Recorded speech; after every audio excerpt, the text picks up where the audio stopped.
Hello student, welcome to the online class. Today we are going to learn about the remaining course, that is circular motion. We have studied translatory motion already. Now today circular motion.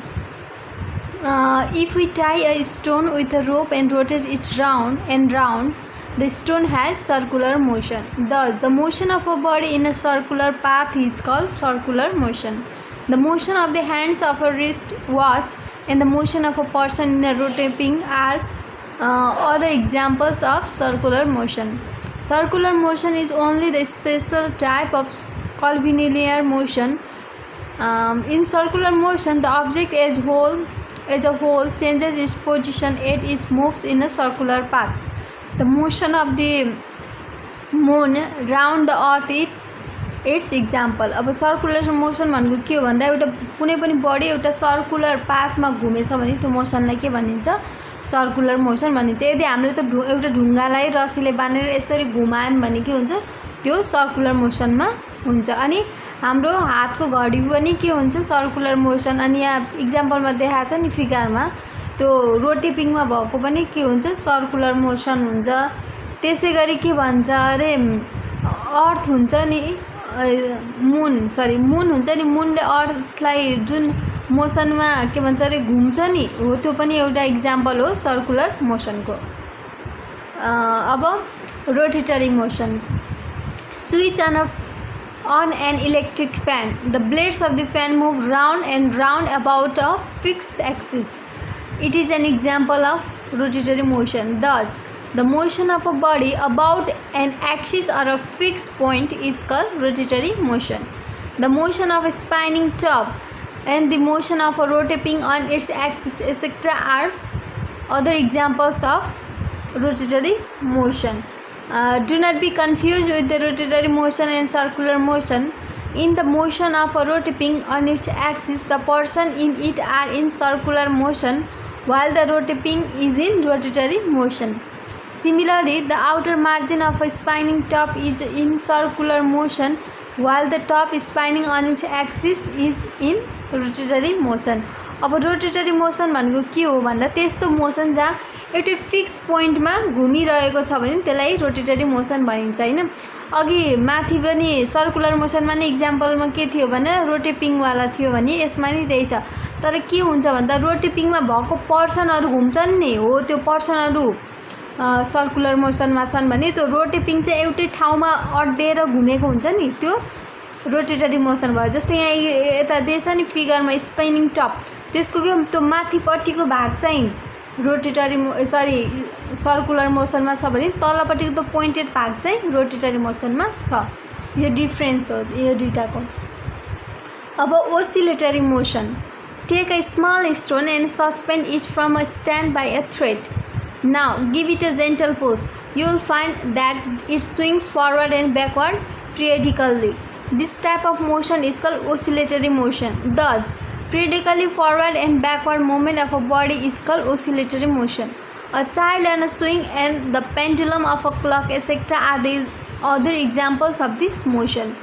Fast oscillatory motion is also called vibratory motion. के भन्दैछ भने अब oscillatory motion भनेको के हो भन्दा अब कुनै पनि हामीले एउटा ढुङ्गालाई रस्सीमा बाँधेर यसरी के भन्छ यसरी पुश गर्यो भने के हुन्छ, त्यो स्विङ हुन्छ नि यसरी हो. त्यो फरवर्ड र ब्याकवर्ड हुने मुभमेन्टलाई नै ओसिलेटरी मोसन भन्छ नि. हामी पिङ खेल्दा के हुन्छ, अगाडि धकालेपछि पछाडि आइन्छ, अगाडि पछाडि हुन्छ नि, हो त्यो के भयो, ओसिलेटरी मोसनको इक्जाम्पल भयो. अनि यहाँ फिगरमा नि दिएको छ कि अब पेन्डुलम वाच हुन्छ नि, क्लक हो, त्यो क्लकमा के हुन्छ, यता यता यता गइरहेको हुन्छ नि, हो त्यो के भयो, ओसिलेटरी मोसन भयो. अब त्यही ओसिलेटरी मोसन एकदम फास्ट भयो भने त्यसलाई के भनिन्छ, भाइब्रेटरी मोसन पनि भनिन्छ. अब random motion. Sometimes some bodies move in an unfixed pattern or direction. For example, observe a honey bee or butterfly. They do not move in particular pattern. The motion in which a body moves in random direction, that is, the motion is not towards any fixed direction, is called random motion. In other words, When an object having a particular motion suddenly changes to another kind of motion, this is called random motion.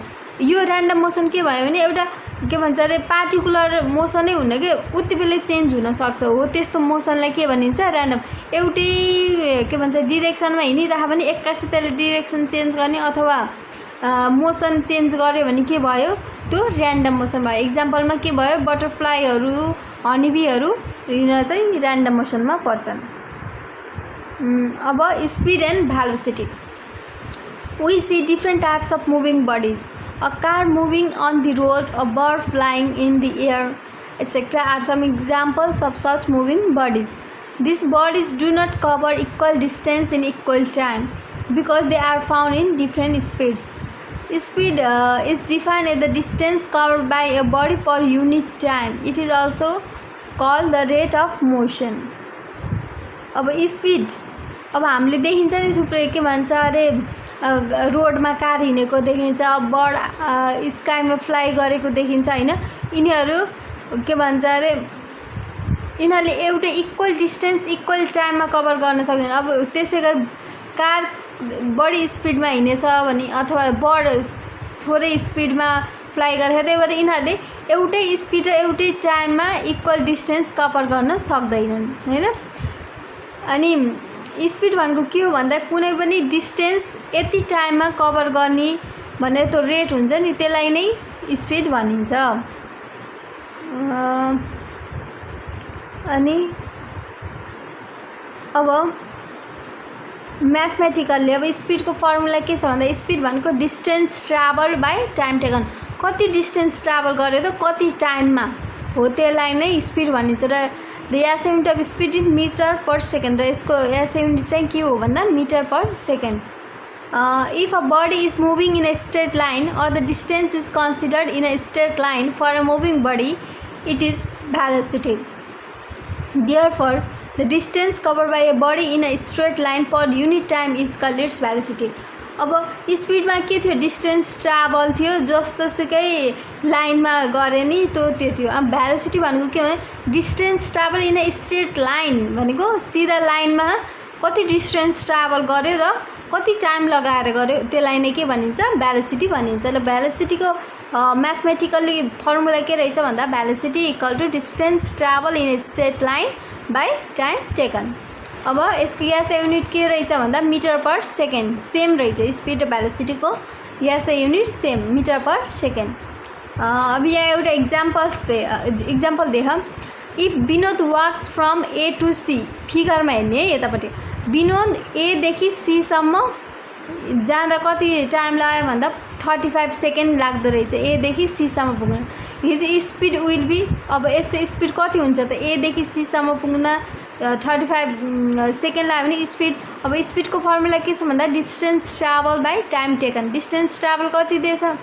भन्दा 28 metre अब 28/35 गर्दा 4/5 metre per second त्यसको speed रहेछ र अब त्यसको velocity निकाल्दा के गर्ने भेलोसिटी भनेको त स्ट्रेट लाइनमा हो नि हैन अब स्ट्रेट लाइनमा चाहिँ त्यो डिस्टेन्स ट्राभल इन स्ट्रेट लाइनमा कति राख्ने भन्दा अब 21 राख्ने र टाइम टेकन त सेम हुन्छ 35 नै हुन्छ हैन यसमा कति आयो भेलोसिटी 3/5 आयो यसरी स्पिड र भेलोसिटी निकाल्न सकिन्छ फर्मुला याद राख्नु होला हजुरहरुले अनि एक अब यो यहाँ छ नि न्यूमेरिकल प्रब्लम के देख a cat covers a distance of 200 meter in 20 seconds what is its speed अब स्पिड निकाल्न सक्यो नि distance travel by time taken 200/20 गरेपछि यसको एन्सर आउँछ अब बी नम्बर के भन्ने a boy runs on straight road अब स्ट्रेट रोडमा हिँड्नेछ अरे if he covers 160 metre in 1 minute what is velocity अब त्यसले 160 मिटर 1 मिनटमा ट्राभल गर्छ अरे अब त्यो 1 मिनटलाई सेकेन्डमा लाने कसरी 60 सेकेन्ड हुन्छ नि 1 मिटरको हो त्यसरी अब 160/60 गरेपछि त्यो भेलोसिटी निक्लिन्छ ल थ्याङ्क यू